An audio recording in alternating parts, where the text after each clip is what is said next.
It turned into a PR disaster.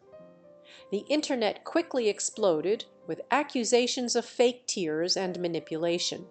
She stepped away from royalty to find her voice. But what if the world thinks it was all an act? Meghan Markle's latest show promised heart, honesty, and healing. Instead, it triggered a storm of criticism, conspiracy, and claims of fakery. Why did a project built on love unravel into one of Netflix's most talked about disasters? What's real? What's rehearsed? And why can't she shake the doubt? The show tries to combine parts of a feel-good lifestyle brand with personal touches that show what Meghan is interested in. The goal seems to be to make something that feels both carefully chosen and unique. Whether it's baking, making, or sharing private thoughts with guests, a lot of attention is paid to happiness, positivity, and making emotional bonds, all of which are clearly good feelings. Things started to change quickly after the first clips came out, though. People who watched the show and people who wrote reviews started to wonder if the tone fit what people were expecting or if it came across as too scripted. Some people thought that Meghan's speech about family, friendship, and doing things with love was too carefully planned, as if nothing had been left to chance. Some parts of the event got a lot of attention online. Meghan comments on someone's look in one scene, which she probably means look, as in how they look. However, the word is misheard or used in a way that makes people confused and amused. It wasn't clear if the interaction was real or if it had been practiced. And that small moment became a metaphor for some of the criticism that came after. Things that should have felt natural and real instead seemed too polished or a little off. Some critics said that the show didn't show real emotions. The worry wasn't that the series idea was bad. It wasn't, but that the way it was put together didn't capture the natural down-to-earth feeling it was trying to achieve. Some watchers thought the scenes were too produced and looked more like a stylized commercial than an honest moment. They thought the scenes should have been simple and sincere to draw people in. But it was also clear that Meghan was trying to join the growing trend of lifestyle media sharing personal stories. This format has worked well for other famous people. From cooking pieces to casual chats, sharing personal moments and thoughts from behind the scenes can connect with an audience if done right. You have to be careful not to cross the thin line between sincere and fake, and people had mixed feelings about this. Some watchers liked the tone of the show and said that Meghan was just trying to present a polished version of herself, which is something that a lot of famous people do. Others, on the other hand, thought the emotional parts were too staged and lacked the raw honesty or sensitivity that usually draws people in. It's normal for famous people to have trouble finding the right balance between their brand image and connecting with real people, especially when they are in a highly produced format like a Netflix series. As reactions to the show grew online, some early reviews called it aesthetic over substance. These critics said that even though the show looked great with its soft lighting, carefully chosen sets, and staged exchanges, it didn't reveal much new about Meghan's life or personality. A lot of news outlets said it was more like a heavily edited social media post than a documentary-style show. Some people also said that the tone made them feel emotionally distant. Even though Meghan talked about happiness and friendship, and guests laughed or got upset, there were times when the way she said things didn't seem to match the content. You want the audience to feel something, but you can't make that happen with lighting and background music alone, said one commenter that stood out. In one part of the show, Meghan says, "We're not in the pursuit of perfection, we're in the pursuit of joy." This was meant to sum up the show's message. It is a good thought. But some people thought that line was funny when it was put in a highly styled setting. If the show was about being real and having flaws, then why did everything look like it was so well put together? That doesn't necessarily mean that the show was made with bad intentions, though. Meghan has said in the past that she wants to make content that makes people feel good, especially now when so much of the public conversation is negative or cynical. She has said in the past that she believes in the power of stories, doing small important things for other people, and using her platform to bring attention to acts of kindness. In this way, with love, Meghan is a great fit for her overall brand. Still, there's a growing sense among viewers that they are becoming more wary of celebrity material that is too carefully chosen. It can be hard to tell the difference between earnestness and performance, especially when trying to offer personal insight along with lifestyle branding. Some viewers thought the show tried to be too many things at once, like an emotional opera-style story, a Pinterest-perfect visual style, and an ad for a high-end lifestyle. With Meghan's huge fame on top of that, expectations were already through the roof. A lot of people were looking for something that was either very personal or shockingly honest. They got what felt more like a safe, well-made show that didn't really take any risks. Some people, mostly reviewers in the British press, saw the show as part of a bigger trend. Celebrities trying to change their public image by using streaming services. Some of the attention that has been paid to Meghan over the years has been fair, but some has been clearly biased or has a purpose. When she started this new project, it was bound to be seen as more than just fun. It was also going to be seen as a message to the public. Anyone who wasn't completely honest was going to be looked at suspiciously, as is often the case with popular figures who have been in trouble. Furthermore, it is important to note that Meghan isn't the only famous person who gets this kind of feedback. As podcasts, docuseries, and personal brands for celebrities become more popular, more and more people are against what some call curated vulnerability. This is when stars open up just enough to seem familiar, but not quite enough to feel real.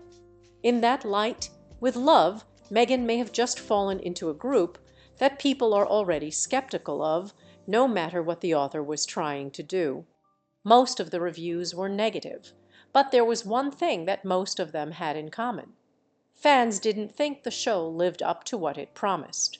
Some people were hoping for honesty and openness, but a lot of them thought what they got was too fake. A number of news sites said the series was dull, overly curated, or emotionally disconnected. One critic even called it a project more interested in image than insight.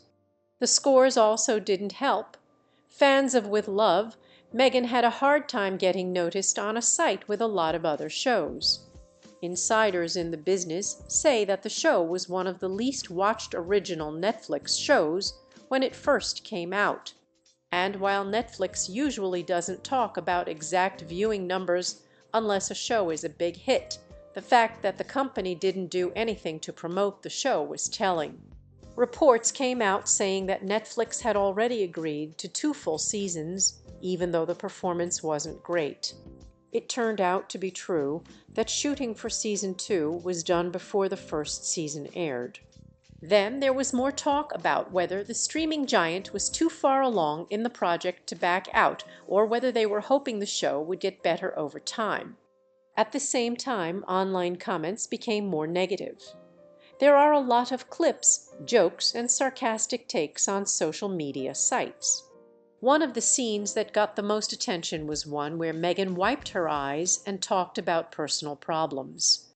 Not only the message, but also the fact that there were no tears visible, caught people's attention. This led to arguments about whether the feeling was real or just a show.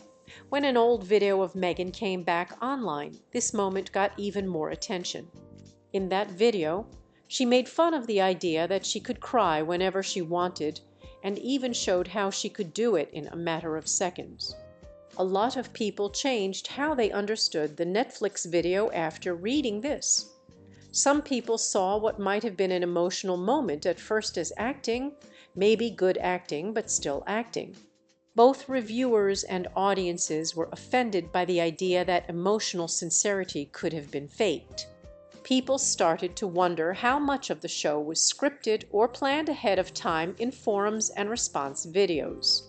People looked at Meghan's body language as well as her face expressions and tone of voice. People who study body language started to join in, which made things worse. One well-known expert pointed out what they called nonverbal leaks, which means that Meghan's body language and facial reactions didn't always match up with how she was feeling. They noticed that her voice cracked sometimes, but her face stayed calm and collected. An expert said that this could be a sign of mental disconnection or a practice delivery. In the middle of the emotional chaos, the show also had to deal with an unexpected legal fight. Robin Patrick, a woman from Maryland, said that a do-it-yourself bath salt recipe shown in one of the shows gave her severe burns and other health problems. She said that the products, especially the arnica and Himalayan salt, were bad for people with certain health problems like her own diabetes. Patrick said she was in a lot of pain and was thinking about going to court against Meghan, Netflix, and their production company Archwell. The losses are said to be worth $10 million. There had been talk of going to court, but it had not happened yet. This was bad news for the project's reputation. It changed the subject from being upset about the tone to real worries about content safety and who is responsible for what. At the time, Netflix wouldn't say anything, and Meghan's team also didn't make a public statement, which led to more rumors about how serious the situation was. When people from the media joined the talk, the critical story got more in-depth. On his show, podcaster Bill Simmons, who runs the Ringer network, which was recently bought by Spotify, spoke out against Meghan Markle and Prince Harry, calling them grifters. Simmons was upset about how they handled business and their public image, saying that their projects lacked substance and authenticity. His comments got a lot of attention and were added to the growing list of voices in the industry that were starting to show open doubt. The word grifter stuck and was used more and more to talk about the couple's work in the media. Even though Meghan and Harry's team hadn't reacted directly to the claim, it seemed to show a wider change in how some people in the media saw their work. Some saw what they were doing as a planned attempt to make money off of their personal problems and royalties, when it had been seen as a brave attempt to start over outside of the royal system. Then there was a podcast chat between Meghan and business owner James Kern Lima. The talk was supposed to be an honest one about having a purpose, sticking with something, and growing emotionally, but it didn't land the way it was supposed to. Some people said it was too sentimental, and the host and guests seemed to admire each other in a way that felt forced and too polished. People who watched said it made them cringe, and said the talk lacked any real emotional depth. Again, the problem wasn't with the subject. People want to hear about overcoming challenges and finding oneself, but with how it was presented, it didn't feel natural or relevant. Several reviewers said Meghan seemed too focused on how she looked and often repeated carefully chosen phrases instead of speaking casually. When Meghan looked like she was crying during the show, it caused a lot of debate. The camera stayed on her as she rubbed her eyes, clearly trying to catch her in a weak moment. But like in the first scene of her show, some watchers noticed that her face stayed calm and dry. It didn't take long for the moving moment to go viral, especially after she said she could cry whenever she wanted. More and more emotional times were followed by doubts about the project's authenticity. This started to affect how people saw the whole thing. The show wasn't being reviewed only on how well it was made or what it talked about. Instead, it turned into a bigger discussion about trust, public image, and whether celebrities can still make important content in a time when people expect honesty and openness. A sense of anger from Meghan herself also came out during this time. Sources close to the production say she was upset with how the show was received and said she blamed other people behind the scenes for the bad reaction. Anonymous insiders said she thought the show wasn't promoted well and that some of the choices made during editing took away from her original idea. Even if those claims aren't true, they added to the idea that things were tense behind the scenes and that the fallout was about more than just bad ratings. Netflix has not shut down even though there have been a lot of complaints. Reports say that season 2 will be out soon and advertising materials are already being made. A lot of people who follow the industry were shocked by this decision. They thought that the backlash would lead to a quiet cancellation. Some people think Netflix is sticking with the show in the hopes of changing the story, while others think the company is just doing what it's supposed to do under its contract. A lot of what people think about with love, Meghan has already been shaped by how they felt about the first season. People didn't just criticize the style or speed of the show. They also asked what it was really about. And with the way the media works today, it's very hard to get rid of that kind of doubt. Meghan Markle has long been a controversial figure. That much is clear. Some people like her because she has fought against old norms, spoken out about things that matter to her, and tried to find her footing in a world that was often harsh. However, her critics say that she has turned into a sign of calculated self-promotion and a public figure who cares more about controlling her image than being honest. This difference seemed to get bigger after the show. People who were already skeptical saw it as another case of what they called surface-level sincerity. For those who wanted a more honest picture, the highly stylized presentation made them feel far away. As this idea spread, people started to point out times when Meghan's actions didn't quite fit with what was being said. Body language experts were some of the first people to notice these differences. In one broadcast breakdown, an expert talked about Meghan's habit of blinking a lot during emotional interviews, saying it could mean she is uncomfortable or not being honest. Someone else said that when Meghan talked about very personal things, her facial expressions were often neutral or too calm, missing the tension and tiny movements that come with real emotional stress.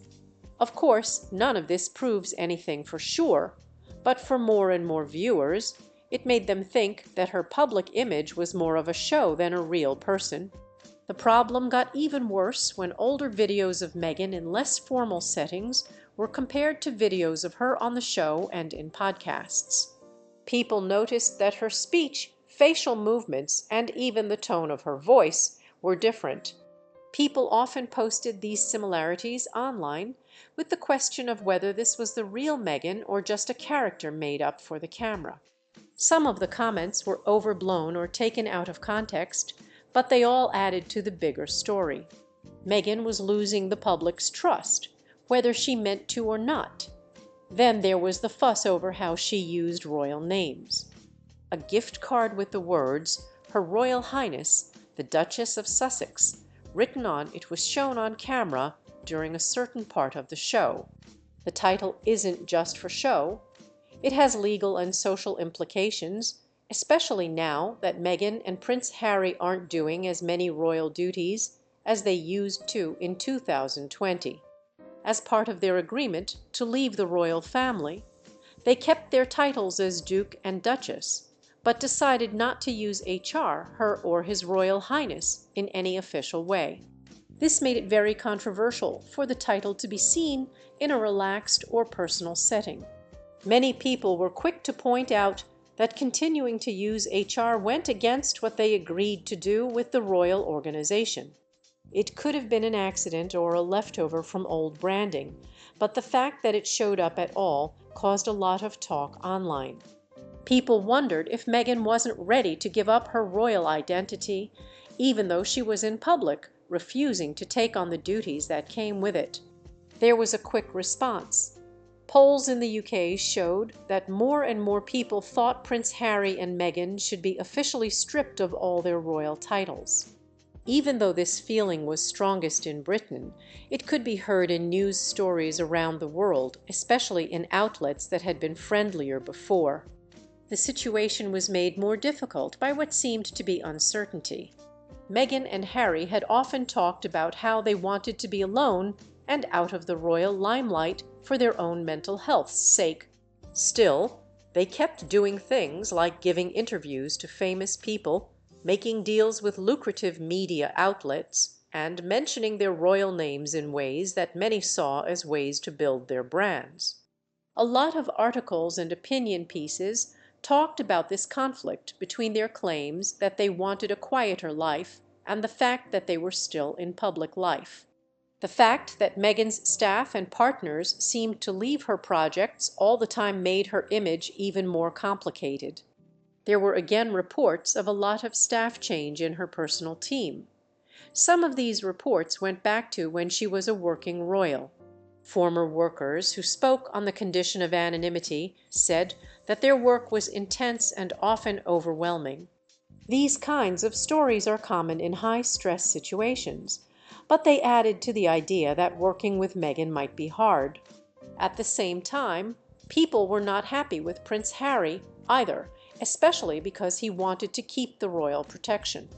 In court documents and interviews, he talked about worrying about the safety of his family and how he thought the UK government's choice to take away his taxpayer-funded security was unfair. Critics, on the other hand, said that he didn't have the same responsibilities or public role after he stopped being king, which made it hard to defend such privileges. A lot of people heard Harry's pleas, especially after he said that not even his own father, King Charles, fully supported him.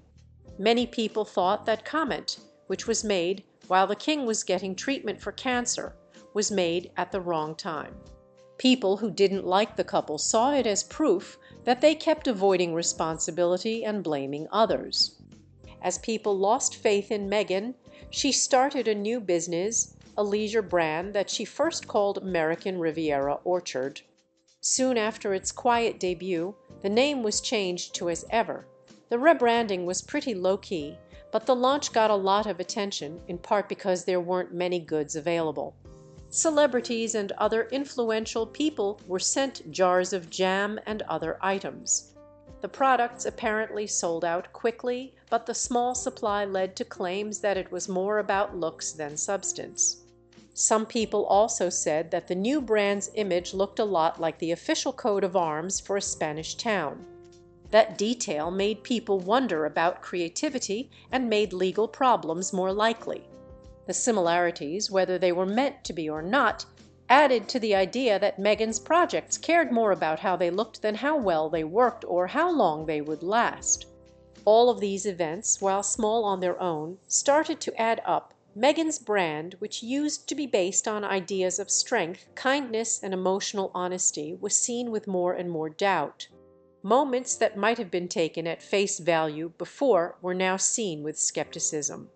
Some people in the media even said she was holding on to her royal identity as a way to build social capital while dodging the public service duties that usually come with such a role. Even with all of this, Meghan's fans are still there. They say that a lot of the pushback is caused by bias that has been around for a long time, especially in British media. As a result, women of color are often treated unfairly in public, and they talk about how hard it is to be watched all the time. That's partly true. It's not always easy to understand what the public thinks. And Meghan's story is about media factors as well as her own choices. Still, it's hard to get back the sense of reality once it's lost. A royal title, an interview that doesn't make you feel anything, or a product launch that seems more like a marketing show are all things that can slowly hurt public trust. And it looks like Meghan's trust is at its weakest yet. Reinvention is not a new thought, especially in Hollywood and the world of celebrities in general. A lot of famous people have ups and downs, and over time they find new routes or change how people see them. But it seemed like everyone was paying more attention to Meghan's every move. After she was no longer a princess, she had a podcast, a Netflix show, and a lifestyle business. Each of these had its own set of problems. Critics said that they all had one thing in common. They felt more like branding projects than real creative work. She did this with the start of her lifestyle brand, American Riviera Orchard. It was sold as a high-end handmade idea that made people think of beauty, simplicity, and healthy living. Meghan even sent handwritten tags and jars of jam to a small group of star and influencer friends. The move added a touch of old-world charm. The marking looked good at first glance, but people saw the details right away. The goods sold out almost right away, but there were only a very small number of them to begin with. Some people wondered if this really was a launch, or if it was just a marketing stunt to make people excited by making it seem like there weren't enough copies. The name change also made people look twice. Not long after the first show, the brand quietly changed its name to As Ever. The reason for the change wasn't made clear, but it was noticed. Some people noticed that the new name was already being used by a few small businesses, which meant that Meghan's brand might have trouble with trademarks. When people saw that the original logo design looked a lot like the coat of arms of a Spanish town, it caused even more debate, and, whether it was a coincidence or not, it made people even less sure of what was going on. They saw it as another case of appearances over substance. Even small mistakes were taken more seriously in this more charged setting.